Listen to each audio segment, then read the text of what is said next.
Ito mga kaibigan, bali nilakasan ko pa siya ng konti. Paano ko nasabi na delikado to na gamitin itong Dios Oil na kalan? Papakita ko sa inyo mga kaibigan. Magandang araw sa inyo mga kaibigan. Ngayon ipapakita ko sa inyo kung paano ginagamit itong Dios Oil na kalan at kung bakit din napakadelikadong gamitin nito sa ating loob ng bahay. Bali itong kalan na to ay ginawa ko to. Mayroon akong video nito kung paano ko siya ginawa. Hanapin nyo na lang dyan. At bali ang nagpapagana dito ay itong electric blower fan.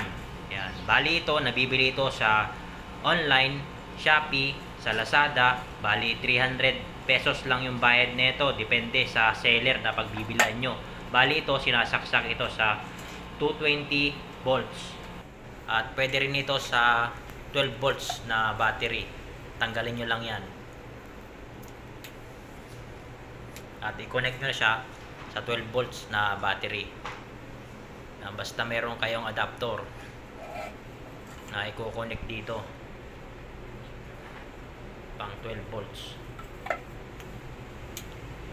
Yan, bali ito mga kaibigan, ito yung power control nya.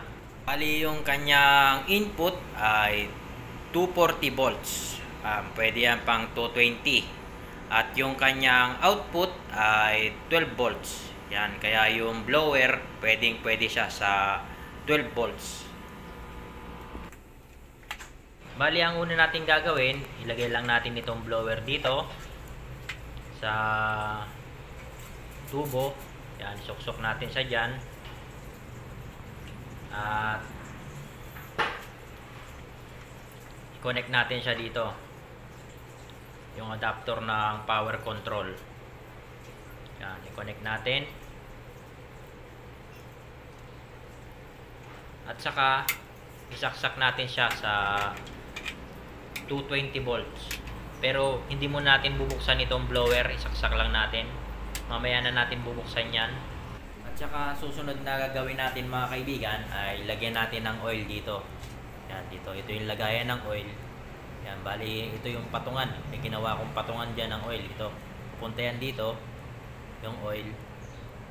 Yan, depende kung anong oil na gagamitin nyo mga kaibigan. Pwede mantika, yung nagprituan, at pwede yung engine oil, yung nag-change oilan ng mga motor, ng sasakyan. Depende kung anong gagamitin nyo na oil. Yan, pwede yan. Ilagay nyo lang dyan.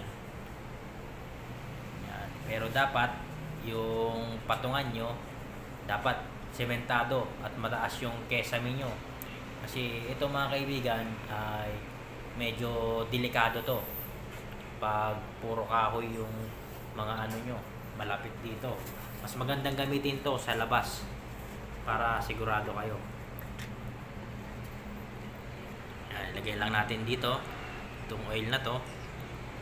Itong oil na to mga kaibigan ay yung nag-change oilan ng motor. Yan, yung used oil. Lagyan natin ng konti lang ilalagay natin kasi matipid naman itong kalan na to. Konting oil lang ang ilalagay mo ay makakaluto na siya. Yan. Pag naubos, pwede kayong magdagdag ng oil. At saka ang susunod na gagawin natin ay kumuha lang kayo ng tissue, depende kung ano yung pwede nyong pang sindi dito. Yan, pero ako tissue para mas madali. Pwede rin yung papel, depende na kung anong trip nyo mga kaibigan. Yan, konting tissue lang, mabilis naman na umapoy yan. Yan, lagyan nyo lang siya dito sa chamber. Yan. At sindihan ng posporo yung tissue. Yun. At dapat mga kaibigan meron kayong panukit. Yan. Para sukitin nyo, para kumalat yung apoy sa loob, para mas mabilis siyang mag-apoy. At pag ganyan na siya mga kaibigan, nag-aapoy na siya, pwede na natin buksan itong blower natin. Pero hindi muna natin lalakasan hinaan lang muna natin ng konti. Yan. Para makontrol natin yung apoy. At unti-unti rin naman nang lalakas ito. Yan. Unti-unti yan nalalakas. Hintay lang natin na medyo kumalat yung apoy dyan sa loob. Tsaka lakasan natin yung blower. Yan. Ikalat lang muna natin. Sukitin lang natin. Kasi hindi pa na masyadong na ikalat yung apoy dyan. Kaya kakaganyan lang. Mamaya lalakas yan. Magbabago yan mga kaibigan. At medyo lakasan natin ng konti yung blower. Yan, lakasan lang natin siya ng konti. Yan, bali okay na mga kaibigan. Ayan o. Ayos na. Yan, bali blue flame na siya mga kaibigan. Para na siyang shilane. Yan o. Ito mga kaibigan, meron pa tong ilalakas. Lakasan nyo lang yung blower. Yan, lakasan natin ng konti. Yung kanyang power control. Yung sa blower. Yan, lakasan lang natin. Kung mapapansin nyo mga kaibigan, lumakas yung hangin niya. At lumakas din yung apoy. Yan, bali ito, hindi pa to nakasagad. Pwede pa to lumakas ng konti. Itong apoy niya. Ito mga kaibigan, bali nilakasan ko pa siya ng konti. Yan, bali ganito yung itsura niyan. Yan, parang gigil na yung apoy. Yan, kung mapapansin nyo, napakalakas yung apoy. Yan, at kung medyo ubos na yung oil dito sa kanyang chamber, yan dito, kung wala na siyang oil, pwede nyo siyang lagyan dito ng oil. Yan, kargaan nyo lang sa dyan. Mapapansin nyo naman yan mga kaibigan, kapag humina na yung apoy, ibig sabihin wala na siyang oil. Hinaan na natin ng konti yung kanyang apoy.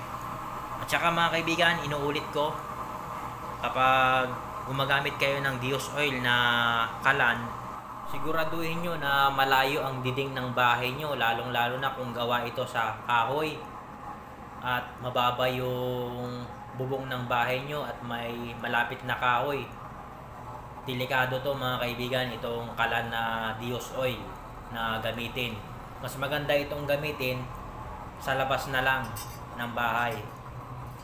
Doon nyo siya gamitin. Kasi delikado talaga to. Nakakaano to ng sunog. Paano ko nasabi na delikado to na gamitin itong Dios oil na kalan? Papakita ko sa inyo mga kaibigan. Bali, hininaan ko muna yung hangin ng blower para humina yung apoy. Yan, mapapansin nyo, mahina na yung apoy niya mga kaibigan. Yan, itong kamay ko basa. Yan, i-ano ko siya dito sa kalan. Tingnan nyo mga kaibigan na ano ng tubig itong kalan. Yan, yung loob niya. Natutuluan siya ng tubig. Kung mapapansin nyo, nagliliyab siya. Yan, kaya napaka-delikado niyan mga kaibigan. Kaya kung gagamitin nyo yung kardero nyo, huwag nyo muna sang ilalagay dito na basa yung puwet ng kardero. Kasi pag natuluan yung chamber niyan, dyan sa loob niyan, magliliyab yan. At dapat kung gagamitin nyo to, lagi nyong babantayan. Kasi kapag umapaw yung niluluto nyo at nabasa yung loob ng chamber, pwede siyang magliyab. Kaya sinabi ko na dapat kapag gagamitin nyo to, doon na lang sa labas ng bahay nyo. Huwag dyan sa loob kasi napakadelikado. Pwede itong maka-cause ng sunog. Yun mga kaibigan, sana nagkaroon kayo ng konting idea sa video natin ngayon. At pakitapik naman yung like. At kung hindi ka pa nakakapag-subscribe sa ating munting channel, ay pakisubscribe lang at pakiclick na rin ng bell icon para lagi kang updated kapag may mga bago tayong video na i-upload. Hanggang sa muli mga kaibigan, God bless and ride safe!